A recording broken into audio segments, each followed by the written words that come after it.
Ito mga kabali, ito na yung pang ano natin, pang number 10. Bali pangalawa to sa ginawa natin kay kay Libilito Esteban. Yan. Bali yung capacitor na nanggaling sa itim dito na, ayan, pinalilipat dito. Bali di pa natin alam kung ano nangyari dito. Bali open na natin yung top cover. Sinaunang 6.8 to. Bali pakita ko kung ano yung itsura ng 6.8. Ayan. Mapapansin natin ang 6.8 na sinauna, may screen na ganito, butas yung lagay ng pan. Ayan. Open ko na.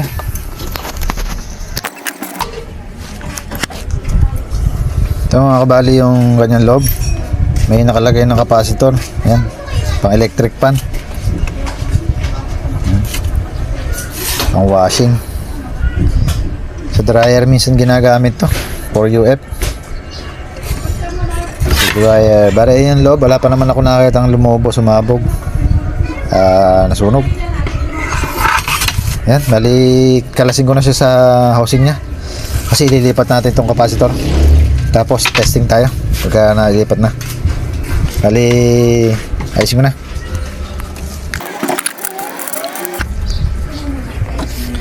Ito mga kabali, iano na natin yung capacitor, nailipat na natin. Bali, testing na lang muna tayo. Tingnan natin kung ano yung nangyari dito. Ito, lagay ko na yung niya. Positive dun sa natin, sa test valve lang. Ito. Tingnan natin kung may reaction. Meron naman tunog saka ilaw. May blower din. Tingnan natin kung ano tunog. 1K lang tayo. Yun. Bali, pangat ang andar. Sira yung lakasan. Hindi maka-andar ng maayos. Bali yan. Try muna natin palitan ng lakasan pansamantala. Meron tayong DIY dito. DIY nasaan na ba? Ito. Tingnan natin kung gaganda tunog.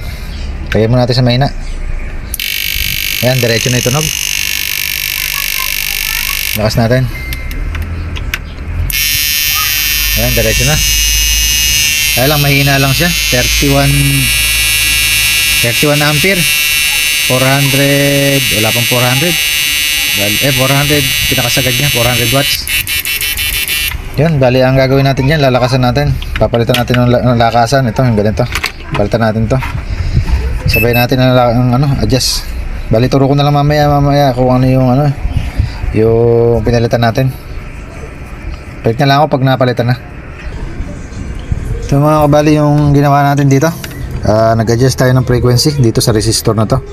Dating 680k yung nakakabit dyan, ginawa lang natin 430. Yan yung sa frequency para lumakas yung ground. Ito naman sa protect para hindi siya napipigil yung andar. Kung minsan pagka bigla kang humabol, nayangat mo isang stick, saka mo biglang binaba na nakapindot, mawawala na tunog, magpo-protect siya. Yan, kaya tayo nag-a-adjust nyan. Bali yung lakasan ito, pinalitan na natin bago. Yan, bali testing na tayo. Tingnan natin kung ano yung andar, kung lumakas. Test valve muna tayo. Tingnan natin kung may tunog. Yan, may tunog. May blower, may tunog, may ilaw. Yan, direct na natin. Yan, maandar, naka-high na pala. Bali bumapalo na siya ng 50 ampere. 50 ampere, 600 watts, 1K. Bali kulang na lang dito yung pampalakas ng tunog. Bali gawa lang ako, papakabit ko lang.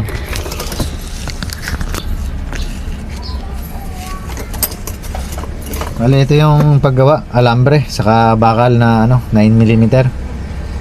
Iikot lang natin yan, may biyak po ito. Ayan, biyak. Yan, papaikutin lang natin yan.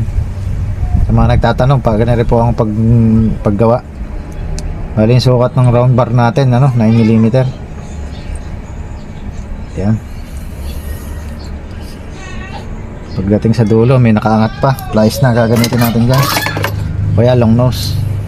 Yan. Para may bilog din natin. Yan, bali okay na.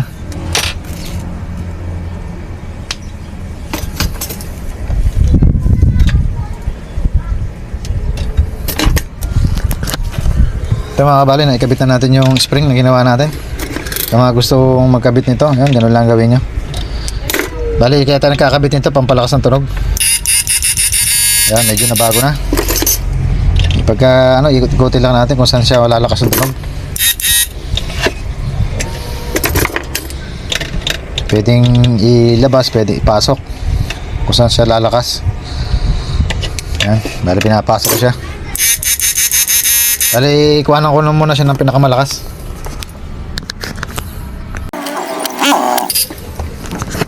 Ito mga kabali, yung tunog niya, hanggang dyan na lang siguro. Medyo nabago naman. Maanda rin flip-flop. Tingnan natin kung kaya niya pailawin yung ano, yung 4K. Simula muna tayo sa 2K. Maandar. Sa 3K. Sa 4K. Na maandar naman lahat. Di natin pwede pagtagalin. Baka mag-init masyado yung MOSFET. Dahil 4 lang yung MOSFET natin. Bali, kaya naman niya yung 4 UF. Yan, bali sa unit na to.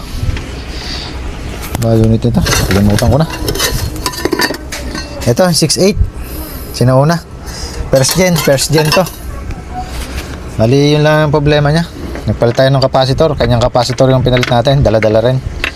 Bali, yung lakasan talagang sira. Pinalitan natin. Nag-adjust tayo ng frequency. Saka yung protect. Naglagay tayo ng pampalakas ng tunog.